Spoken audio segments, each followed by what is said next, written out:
এই ফাঁসি চাইছি কি চাইছি না সেটা আমাদের যে উকিল আছেন উনি বিশ্লেষণ করে দেবেন। সংবাদ মাধ্যমের খবরের মাধ্যমে এসেছি এবং আমরা কি হয় কোর্টে একটা টেনশনে আছি, সেটা দেখার জন্য আমরা চাইছি যারা যারা এই ঘটনার সঙ্গে জড়িত সবাই সামনে আসুক। লয়ার যিনি আছেন উনি এর সব বিশ্লেষণ করবেন। আমরা আমাদের কথাটাই বলতে পারি। আপনারা তো চরম শাস্তি চেয়েছিলেন, তাহলে ক্যাপিটাল পানিশমেন্টের যে দাবি এই সমস্ত এই বিষয়টা আমাদের লয়ার বিশ্লেষণ করে দেবেন এবং কেন চাওয়া হয়েছে। না এখনো পর্যন্ত প্রেজেন্ট আমরা কোনো কিছু হাইকোর্টে কি ধরনের মামলা হয়েছে, কে কি পিটিশন করেছে, আমরা আজ পর্যন্ত সার্ভিস কপি পাইনি। সংবাদ মাধ্যমের খবরের মাধ্যমে এসেছি এবং আমরা কি হয় কোর্টে একটা টেনশনে আছি, সেটা দেখার জন্য আমরা চাইছি যারা যারা এই ঘটনার সঙ্গে জড়িত সবাই সামনে আসুক, সবাইকে তদন্তের আওতায় এনে বিচার ব্যবস্থার আওতায় এনে চরম শাস্তি দেওয়া হোক। কেন আপনি করলেন না? এই ফাঁসি চাইছি কি চাইছি না সেটা আমাদের যে উকিল আছেন উনি বিশ্লেষণ করে দেবেন। এখন এই মুহূর্তে আপনারা কি চাইছেন? আমরা তো বললাম যারা যারা এই ঘটনার সঙ্গে জড়িত তাদের সবাই তদন্তের আওতায় নিয়েছে এবং বিচারের মধ্যে এনে কঠোর থেকে কঠোর শাস্তি দেওয়া। রাজ্য সরকার যে ফাঁসির আবেদন করেছে তাহলে সেটাকে কি আপনারা সমর্থন করছেন না বিরোধিতা করছেন? আমরা সবকিছুতেই সমর্থন করছি, যেখানে আমার মেয়ের বিচার পাবো আমরা তার সঙ্গে আছি। রাজ্য সরকার তো সঙ্গে সঙ্গে ফাঁসির আবেদন করেছেন, তাহলে তো সেটাকে মানে সুসিদ্ধান্ত বলছেন। এইটা ঠিক বিচারক ঠিক করে, এটা আমরা ঠিক করার নয় কেউ কোনটা সুবিচার হচ্ছে, কোনটা বিচার ঠিক হচ্ছে না, কোনটা ভুল হচ্ছে। আমাদের প্রয়োজন বললে আমাদের লয়াররা আছেন, তারা যে সাজেশন দেবেন সেই সাজেশন অনুযায়ী চলবে। না আমরা এখনো সেই সিদ্ধান্ত আসতে পারিনি, দেখি কোর্ট কি বলেন তারপরে আমরা সিদ্ধান্ত নেব। আমরা যে সিদ্ধান্ত নিয়েছি, আমরা হাইকোর্টে 55টা কোশ্চেন রেখেছি এবং হাইকোর্ট যেহেতু সিঙ্গেল বেঞ্চে আমরা মামলাটা রেখেছি, সুপ্রিম কোর্ট থেকে ক্লারিফিকেশন আনতে হবে। সুপ্রিম কোর্ট যদি সুমোটোটা হাইকোর্টের ফেরত রিটার্ন করে দেয় তাহলে হাইকোর্টে এই মামলা শুনবেন বলেছেন তীর্থঙ্কর ঘোষের এজলাস। সবার উপরে আস্থা আছে। যেখানে আমরা মেয়ের বিচার পাবো সেখানে আমাদের আস্থা আরো বেশি বাড়বে। সিবিআই একবার বিরোধিতা করছে ফাঁসি আর রাজ্য সরকারের আবেদনের, পরবর্তীকালে নিজেরাই আবার আবেদন করছেন। সিবিআই এর ভূমিকা কতখানি আতশকাতে দিচ্ছে? সিবিআই তো কাজই করছে না, সে তার প্রমাণ শিয়ালদা আদালত রেখেছেন, তার রায়ের কপিতে উল্লেখ করেছেন। এর বিষয়ে আর কিছু বলতে পারবো না। আপনার সিবিআই এর উপর ভরসা আছে? কার কাছে যাব? রাজ্য সরকার, রাজ্য পুলিশ আমাদের ডুবিয়েছে, এখন সিবিআইও ডুবাচ্ছে। এবার আমরা কার কাছে যাব সেটা আমি হাইকোর্টের মহামান্য বিচারকের কাছে প্রশ্ন রেখেছি এবং তিনি যা ভালো বুঝবেন তাই করবেন। আমি একটা বার বলবো, ওনাকে বারবার বলেছি কালকে থেকে।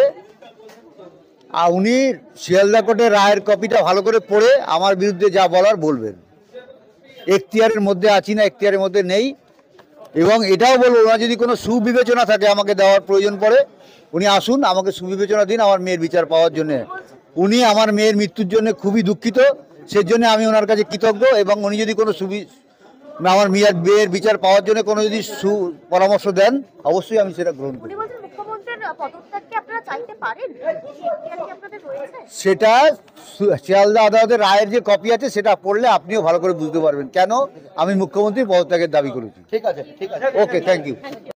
আমি যখন আইনজীবী হিসেবে আমার মক্কেলকে রিপ্রেজেন্ট করি তখন তাদের মতকেই গুরুত্ব দিই। ফলে তারা যেটা বলতে চেয়েছেন সেটাই আমি বলতে পারি। তারা প্রথম থেকেই বলছেন যে তদন্তে তারা অসন্তুষ্ট। সেটা কলকাতা পুলিশ হতে পারে, সেটা পরবর্তীকালে সিবিআই হতে পারে। এবং তারা যে অসন্তোষ প্রকাশ করেছে এবং তার যে জাস্টিফিকেশন আছে তা বোঝা যায়। ট্রায়াল কোর্ট তার নিজের জাজমেন্টেও একই অসন্তোষ প্রকাশ করেছে। ফলে আজকে পর্যন্ত যা তদন্ত চলছে তাতে আমরা মনে করছি যারা আসল অপরাধী তারা এখনও ধরা পড়েনি। তাই মেন কালপ্রিটস যারা তাদেরকে ধরতে হবে, তাদেরকে কাঠগড়ায় তুলতে হবে, তবেই এই মামলার বিচার হতে পারে। আজকে যেভাবে রাজ্য ভার্সেস সিবিআই এর যে লড়াই আমরা কোর্টে দেখতে পেলাম, সেই বিষয় নিয়ে আপনার কি মনে হয় এক্ষেত্রে রাজ্যকে অধিকার দেওয়া উচিত না সিবিআইকে বিচার নির্যাতিতার পরিবারের আইনজীবী হিসেবে আপনার কি মনে হয় এক্ষেত্রে রাজ্যের আবেদন রাজ্য হওয়া উচিত না সিবিআই? আমরা বলছি এই অ্যাপিলটা করারই প্রয়োজন ছিল না।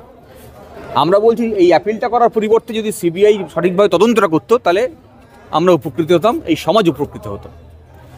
নির্যাতিতার পরিবারের আইনজীবী হিসেবে তো কোর্ট আনকোর্ট কি চাইছেন, কি বলবেন? আমরা চাইছি অপরাধী যারা এখনো সমাজের ঘুরে বেড়াচ্ছেন, যারা সমাজের আরও সাধারণ মানুষের জন্য ভার্নারেবল হয়ে যেতে পারেন, তাদের কড়া সাজা।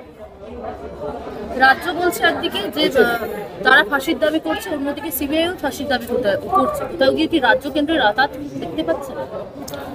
রাজ্য কেন্দ্রের আঘাত তো শুরু থেকেই আমরা বলছি, তবে ভিকটিম পরিবারের আইনজীবী হিসেবে আমি এখন সে কথা বলতে চাই না।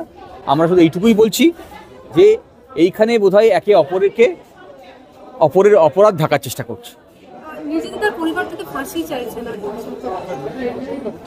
বলেছে এরা। দেখুন, স্টেট আর সেন্ট্রালের দুটো অ্যাপিলই আজকে হিয়ারিং হয়েছে।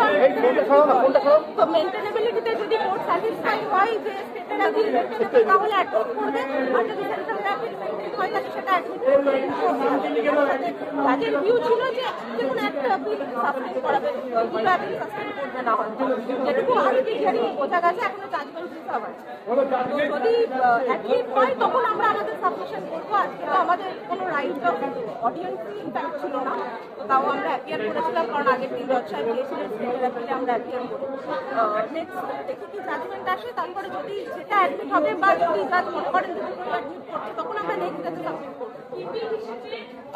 আপনারা কি ফাঁসি যে অ্যাপিল যেটা এখনো পর্যন্ত হয়ে আছে, রাজ্য সরকার আজকে বলেছেন যে তারা এটাতে পার্টি ছিলেন না, মানে লোয়ার কোর্টে, তা আপনারা এখন কি মানে সরকার পার্টি ছিলেন না, ইনভেস্টিগেশনটা তো রাজ্য সরকারের থেকে সিবিআই কে দিয়ে দেওয়া হয়েছিল।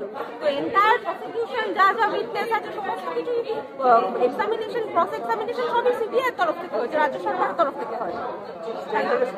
তো মেইনটেনেবিলিটি আগে ডিসাইড হবে, কোর্ট জাজমেন্ট দেবে, তারপরে তো ফার্দার অ্যাপিল কি করে সার্ভিস হবে আমাদের উপরে ফর্মালি, এবং তারপরে আপনি এইমাত্র বললেন যে শিয়ালদা কোর্টের লোয়ার কোর্টের যে আরো জাজমেন্ট আর একটু ভালোভাবে দেখে তারপরে আমরা অ্যাপিলের জাজমেন্ট কোয়ান্টাম অফ পানিশমেন্ট নয়, জাজমেন্টের অনেক অবজারভেশন আছে যেগুলো নিয়ে আমরা পরবর্তীতে সেটা ক্লিয়ার করার জন্য আমরা অ্যাপ্লিকেশন করতে পারি বা অ্যাপিলেও যেতে পারি।